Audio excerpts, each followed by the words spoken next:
ہو سکتا ہے آپ میری ویڈیوز نہیں دیکھ پا رہے ہوں، اس کی وجہ میری ویڈیوز پر لگنے والا بین ہے۔ اس صورت میں آپ یا تو وی پی این استعمال کر سکتے ہیں یا پھر اپنا کنٹری چینج کر کے کوئی بھی اور کنٹری کر دیں تو آپ کو میرا چینل پیج اور میری تمام ویڈیوز دکھائی دینے لگیں گی۔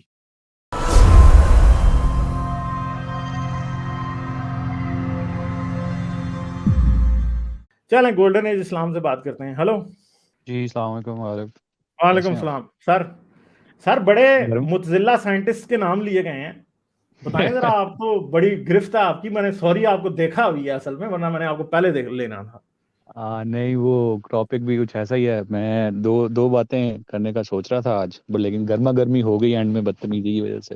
تو اچھا، ہاں جی، میں دو ٹاپکس پہ بات کرنا چاہ رہا تھا۔ ایک تو اسی بھائی سے ریلیٹڈ کہ یہ جو پورا آئیڈیا ہے کہ اب اسلام کیوں ڈینجرس ہے اور باقی لوگوں پہ بات کیوں نہیں کی جاتی، اس کی ایولیوشن، یہ پورا ایریا بڑا گرے ہے فار میجورٹی آف مسلمان، خاص طور پہ جو ہمارے زمانے کے لوگ ہیں۔ ان کو ہم لوگوں کو یہ بالکل آئیڈیا نہیں ہوتا ہے کہ اس پورے معاملے کی ایولیوشن کیسے ہوئی ہے پچھلے 300-400 سالوں میں، کہ آج جہاں اسلامزم جو ایک ٹرم استعمال کی جاتی ہے، اسلامزم بڑی اسپیسیفک ٹرم ہے، میں اس پہ بات کرنا چاہ رہا ہوں۔ اور دوسری، اس سے پہلے کالر تھے جو بات یہ کر رہے تھے کہ جی کہ پاکستان میں اور بھی بڑے رول ہیں، وہ شاید ابھی قریب تھے چھوڑنے کے۔ آپ نے کامنٹ کیا ان کو کہ اسلام چھوڑ بھی دیں تب بھی بری حالت ہے، تو میں اس پہ تھوڑا سا بات کروں گا کہ جو بری حالت ہے ہماری، اس کا بہت بڑا کنٹریبیوٹنگ فیکٹر اسلام ہے۔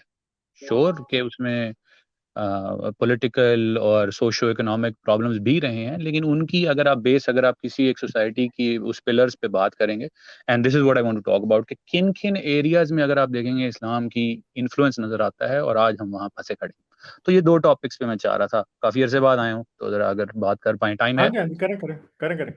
ہاں جی، بس اچھا، 10 منٹ میں سمیٹ سکتے ہیں آپ یہاں؟ ہاں 10 منٹ بہت ہیں۔ چلیں ٹھیک ہے، صحیح ہے، زبردست۔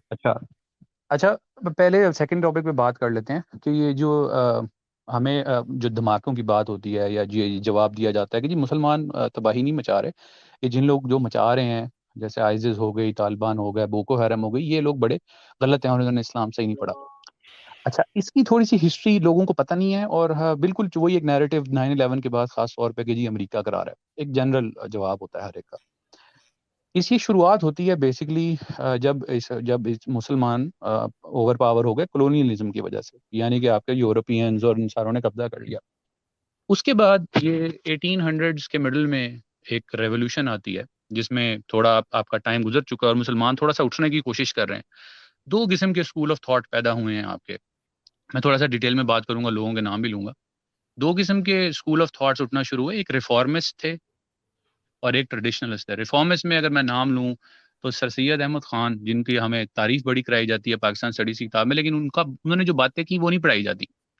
وہ ریلیجن کو ریفارم کرنے بیٹھے تھے، چاہتے تھے کرنا کہ یار یہ دنیا آگے بڑھ گئی ہے تو ہمیں بھی کچھ کرنا چاہیے۔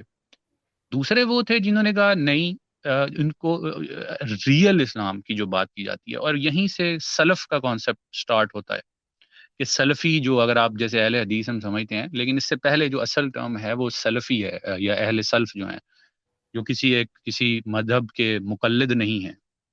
اچھا، اس میں ایک بہت بڑی فگر جو آتے ہیں، اور میں یہ تھوڑا سا ٹائم وائز چلوں گا تاکہ لوگوں کو تھوڑا آئیڈیا ہو کہ کون کس سے انفلوئنس ہوا ہے، اور یہ آئیڈیالوجی اسلام میں واقعی آج سے 400 سال پہلے اس طرح نہیں تھا۔ مولانا مودودی جو ہیں وہ اس پورے معاملے کے بہت بہت سینٹرل فگر ہیں۔ بہت ایگزیکٹلی سارے لوگ جی گولڈن میرا پوائنٹ ہے کہ مولانا مودودی بھی تو کتب سے نہیں ہوئے تھے، نہیں، it's the other way actually, it's the اچھا ادر کتب مولانا مودودی سے ہوا تھا۔ مولانا مودودی کا ڈائریکٹ کنیکشن جا کے مصر میں ملتا ہے، وہ اب میں سپوائل نہیں کروں گا، وہ اچھا گولڈن چلیں ایج صحیح۔ ہم خود ہی بات جی کریں گے۔ ایکچولی اگر دیکھا جائے تو مطلب اگر مودودی صاحب جو ہے نا پچھلی 200 سال کے، اور یہ بہت سارے اسکالرز اس پہ اگری کرتے ہیں کہ اگر اسلام میں کوئی پراپر سسٹمیٹک تھنکر پیدا ہوا ہے، وہ اچھی بات کر رہا ہے یہ بری بات کر رہا ہے وہ ایک الگ بات ہے، لیکن اگر کوئی سسٹمیٹک تھنکر پیدا ہوا ہے اسلام کے اندر جس نے پراپر ایک شریعت کو، کہ ایکچولی اس کا مطلب کیا ہونا چاہیے، اور ماڈرن ورلڈ میں ود اسٹیٹس اینڈ گورننس اس کا مطلب کیا ہے، تو مولانا مودودی جو ہیں وہ بہت سینٹرل فگر ہیں۔ انہوں نے جو ریاست کا کانسیپٹ دیا ان کو اپنی کتاب میں، وہ ریولوشنری تھا۔ پچھلے 500 سال اسلام کی ہسٹری میں کہ کس طرح جو ہے ترقی کی جائے گی. پہلے آپ جو جماعت اسلامی انہوں نے قائم کی کہ آپ پہلے لوگوں کو بتانا شروع کریں اور آہستہ پولیٹیکل اسٹرگل کے تھرو آپ اسلامک اسٹیٹ کا قیام. لیکن ہوتا کیا ہے کہ جب بھی کوئی اس طرح کا عالم لکھتا ہے اس کے بہت سارے جو لوگ اس کو پڑھتے ہیں they have their own ideology. جہاں یہ کام ہو رہا تھا میں نے آپ کو بتایا اس وقت پوری اسلامک دنیا میں ایک ریولوشن آنے کی کوشش کر رہی تھی. کچھ لوگ ریفارم کر رہے تھے, کچھ لوگ واپس اوریجن پہ جا رہے تھے. پیرلل میں ایجپٹ میں ایک صاحب ہیں راشد رضا, وہ سلفیزم کے بانی سمجھے جاتے ہیں. اس سے مراد کیا ہے کہ انہوں نے کہا کہ اچھا یار یہ بہت ساری چیزیں جو ہیں یہ فقوں میں بٹ کے تم نے کام کیے ہیں, گو بیک ٹو دا سلف. اسلاف کہا جاتا ہے کہ جو صحابہ یا تابعین جو بالکل حضور کے پاس تھے, جو اور ماڈرن جو ڈے آپ کو جہاد سارا نظر آتا ہے بیسیکلی وہ زیادہ تر سلفی اوریجنیشن ہوتی ہے. وہ القاعدہ ہو, بوکو حرم ہو, آئیزز ہو, کوئی بھی ہو, اس میں طالبان صرف فقہ حنفی سے آتے ہیں لیکن باقی سارے اسلاف ہیں جس کو آپ جہادیزم بولیں گے, وہ ریوائیو کر رہے تھے. اور وہ بہت بڑے انفلوئنس تھے ابن تیمیہ سے. ابن تیمیہ کا کردار بہت امپورٹنٹ ہے جہاد کی نئی فارمیشنز میں. اس سے پہلے جہاد صرف کافروں کے اگینسٹ ہوتا تھا اور اگریسو ہوتا تھا. یہ سارا جھوٹ ہے کہ جہاد جو ہے ڈیفینسو ہے. لیکن پہلی دفعہ ابن تیمیہ نے فتوی دیے کہ جو مسلمان بھی اگر راہ راست سے بھٹکے ہیں تو ان کے خلاف بھی جہاد کرنا فرض ہے.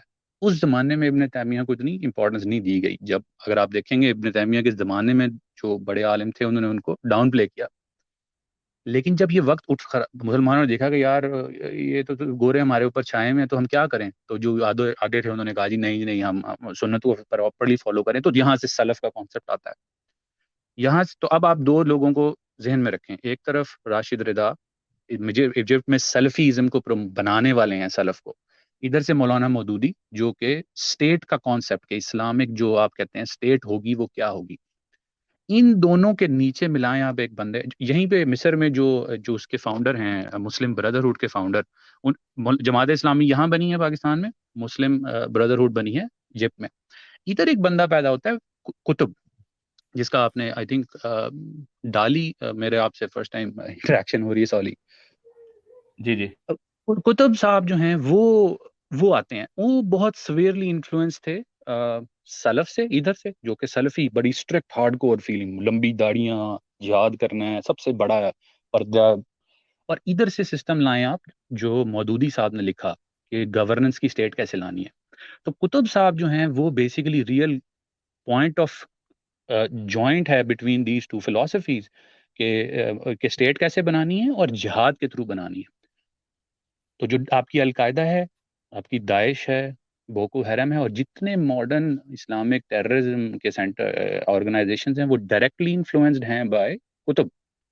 بیسیکلی جو ایمن الزواری جو مارا گیا ہے, یہ اس سے پہلے وہ جو ایگزیکٹلی یہ ادھر سے ہی آ رہا ہے اس کی ہاں اخوان اسامہ المسلمین کے کنیکشن سے القاعدہ اور یہاں تک. جو اسامہ ہے, جو اسامہ بن لادن مارا گیا تھا, Osama bin Laden actually was a teacher. اس نے اس کے ہاتھ پہ بیعت بھی کی تھی قطب کے, اور اس سے ملٹیپل ٹائمز ملنے بھی گیا تھا کہ یہ کہاں سے ہے. سو بیسکلی یہ کچھ ایک ریسنٹ پچھلے 200 سال کی بڑی ہائی لیول سمری ہے. دوسرے جو سر سید احمد خان ٹائپ کے تھے وہ لبرلائز کرنے کی کوشش کر رہے تھے, لیکن آف کورس اسی وجہ سے بیچارے پیچھے رہ گئے. آلدو پاکستان ہماری اب دوغلا پن دیکھیں, معاشرت علوم کی کتاب میں سر سید احمد خان کے نام پہ چیپٹر ہے, بڑی جی تعریفوں کے لحاظ سے بتایا جاتا ہے. اصل بات نہیں بتاتے کہ اس نے کہا کیا تھا. وہ کہتا یہ تھا کہ یار سائنس اور تحقیق کے چکر میں اسلام کو چھوڑو پیچھے, ماڈرنائز کرو. بٹ لانگ اسٹوری شارٹ, تو یہ مودودی اب جماعت اسلامی والے جو سپورٹر ہیں نا, جو مودودی صاحب, وہ کہیں گے کہ یار نہیں آپ بڑی غلط بات کر رہے ہیں. اس کا مودودی صاحب نے کبھی نہیں کہا تھا اوفینسو جہاد ایسے کرو, وہ تو پولیٹیکل اسٹرگل کے قائل تھے.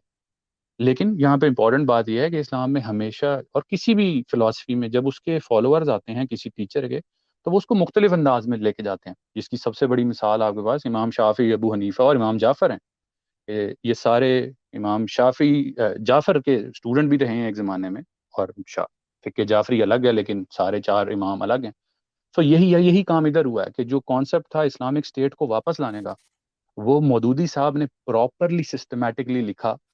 اس کے اوپر سلفی والے آئے, انہوں نے پڑھا کہ یار واہ یہ تو کوئی نئی بات کر رہا ہے, ایسے بناؤ اسٹیٹ, لیکن انہوں نے ساتھ جہاد بھی ڈال دیا. تو آپ کے پاس جو یہ برتھ ہوئی ہے آپ کے آئیزز اور ان کی بیسک جو آئیڈیالوجی ہے پچھلے 200 سال کی, وہ یہاں سے آتی ہے, اور اس کو بیک کرتی ہے ابن تیمیہ کے فتوے کہ جو آپ بات کر رہے تھے نا، اس کو سمجھا رہے تھے کہ 70,000 مسلمان مارے گئے. بیسیکلی ان میں جو سلفی ٹیررسٹ یا کہہ لیں یا جہادی وہ ہے، اس میں یہ بات بالکل جائز ہے کہ مسلمانوں کے خلاف بھی جہاد ہوگا. تو جو یہ رولڈ گڈ ہماری طرح کے مسلمان ہیں نا، جو گانے بھی سنتے ہیں اور میوزک بھی اور یہ ساری پارٹی کرتے ہیں، ان کے خلاف جہاد ابن تیمیہ کے اگینسٹ اور سلفی جو آرگنائزیشن ہیں بالکل جائز ہے اور بلکہ فرض ہے. تو یہاں میں پاز لوں گا. ٹھیک ہے سر. چلیں سر ہم ذرا سپر چیٹس دیکھ لیں. بی ہیپی نے ایک سپر اسٹیکر بھیجا تھا، شکریہ آپ کا. اینڈی کہہ رہے تھے welcome to the club awesome without اللہ. Thank you Andy. Jack Daniels کہہ رہے تھے قرآن talks about the little bone of fingertip not fingerprint. اچھا تھینک یو جیک ڈینیلز. مگر یہ لوگ نہیں مانیں گے، ظاہری بات ہے. راجہ طاہر نے ایک سپر اسٹیکر بھیج دیا تھا. اینڈی کہہ رہے تھے Neil de Grasse Tyson has shown with statistics as Islam spread in Arabia the innovation declined. Exactly یہ بات ہے. راجہ طاہر نے کہا غالب love to talk to you soon, love you, keep it up. thank you. اچھا سر اور آپ کیا کہیں گے یا ہم پھر کالر لے لیں آگے؟ وہ دوسرا ٹاپک تھا، اس پہ چھوٹی سی بات کرنا چاہوں گا. وہ جو پہلے بات ہو رہی تھی کہ ہاں اچھا اگین یو نیڈ سم، کچھ جن لوگوں کے پاس تھوڑے سے برین سیلز ہیں وہی سوچتے ہیں امیڈیٹ پرابلمز ہوتی ہیں اور پھر ان کے پیچھے روٹ کاز پرابلمز ہوتی ہیں اور کچھ فنڈامنٹل جیسے آپ کہتے ہیں کہ یار ایجوکیشن نہیں ہے. اور شور بہت سارے لوگ آپ کو کور پرابلم یہی بتائیں گے کہ ایجوکیشن نہیں ہے، لیکن ایکچولی اس کے پیچھے بھی فردر کور پرابلمز ہوتی ہیں. آپ پاکستان جیسی سوسائٹی میں، پاکستان سے ہم چونکہ سارے، تو اس پہ بات کرتے ہیں. ہر اینگل آف سوسائٹی آپ اٹھائیں، be it human rights, be it scientific education, be it the ability to think in this world. اب سوسائٹی کے فیبرکس انہیں پلرز ستونوں پہ کھڑے ہوتے ہیں نا، جسٹس، لا انفورسمنٹ، ایجوکیشن، سب میں دیکھیں. اگر آپ غور کریں، سوال پوچھا جائے کہ اچھا جی اور کیوں تعلیم میں، تو پہلی بات تو یہ ہے کہ 50% کو تو پاپولیشن اسلام کہتا ہے مت پڑھاؤ ان کو، تو گھر سے نہ نکالو. ہم پاکستان میں کراتے ہیں، لیکن اگر ٹرو اسلام کو فالو طالبان کر رہے ہیں تو 50% population is out of education. ٹھیک ہو گیا. پھر اس کے بعد ایجوکیشن بھی کہاں تک جو فرض ہے، جو یہ فٹافٹ کوٹ کرتے ہیں جی کہ تعلیم حاصل کرنا فرض ہے، جھوٹ ہے. صرف دینی تعلیم حاصل کرنے کے بارے میں کہا گیا ہے یہ. اور اسی طرح آپ کہیں اور چلے جائیں، ہیومن رائٹس. ابھی آپ نے دیکھا پاکستان میں جب بھی کوئی ہیومن رائٹ کی بات ہونے لگتی ہے، وہ ڈومیسٹک وائلنس کا بل آیا، اس سے پہلے حدود آرڈیننس، ہم اب پچھلے 50 سال سے مرے کھڑے ہیں اس کے اوپر. ہر ایک کے پیچھے آپ کو اسلام کی کوئی نہ کوئی ٹیچنگ، اب وہ ایکسپلیسٹ ہو یا امپلیسٹ سوسائٹی کی فیبرک میں جیل ان ہو گئی ہو، کو نظر آتی ہے. سر میں اس کی ایک انالوجی دینا چاہتا ہوں کہ آپ نے ایسٹر آئیلینڈز کا سنا ہے جی، جو مجسمے، اب ایسٹر آئیلینڈز کے مجسمے ہیں وہ سارے گاڈز کے مجسمے تھے، اور وہ مجسمے آہستہ آہستہ بڑے ہوتے گئے، اور ان مجسموں کو بنانے کے لیے ان کو اسپیشل قسم کے درخت کاٹنے پڑے تھے، زمین کے اندر سے مٹی کو نکالنا پڑا تھا. تو جیسے جیسے گاڈز بڑے بنا رہے تھے ویسے ویسے ان کا جو انہیبٹ، جو ایریا جو ایریا کے اندر رہتے تھے وہ بنجر ہونا شروع ہو گیا، وہ ان کو سسٹین نہیں کر سکتا تھا. تو بیسیکلی وہ جو گاڈز تھے وہ ایک وائرس تھے، تو ان کو پرابلمس آتے گئے، وہ گاڈ کو خوش کرنے کے لیے اور بڑے مجسمے بناتے گئے. ایونچولی وہ اتنے بڑے بن گئے کہ انہوں نے اپنی جو زمین تھی جس کے اندر سے انہوں نے کھانا پینا تو ختم ہو گئی، اور وہ مر گئی قوم، یا ان کو موو آؤٹ کرنا پڑ گیا اس سائڈ سے، اور وہ سارا کچھ ختم ہو گیا. اب آج ہم لوگ جا کے وہ مجسمے دیکھتے ہیں کہ کہتے ہیں واہ جی کیا بڑی بات ہے، کیسے مجسمے بنائے ان لوگوں نے، لیکن وہ یہ نہیں سمجھتے کہ وہ وائرس تھا جو ان لوگوں کے لیے تھا، وہ وائرس تھا وہ ایک قسم کا. اور میرے خیال میں ہمارے لیے بھی یہ وائرس ہی ہے جس سے ہماری سوسائٹی آج گزر رہی ہے، اور ہمیں پتہ نہیں چل رہا کہ وہ ہمیں کھائی جا رہی ہے آہستہ آہستہ ہر طریقے سے. اس کو وہی نا، اس کی ریزن وہی ہے کہ لوگ سپرفیشل لیول تک سوچتے ہیں. اٹینشن ٹو ڈیٹیل ہماری اچھا وہ بھی ایک دفعہ غالب ارون آپ کو یاد ہو، بالکل شروع میں جب میں نے جوائن کرنا شروع کیا تھا، ہم نے گولڈن ایج آف اسلام پہ بات کی تھی اور اس میں غزالی کا کردار پہ بات کی تھی.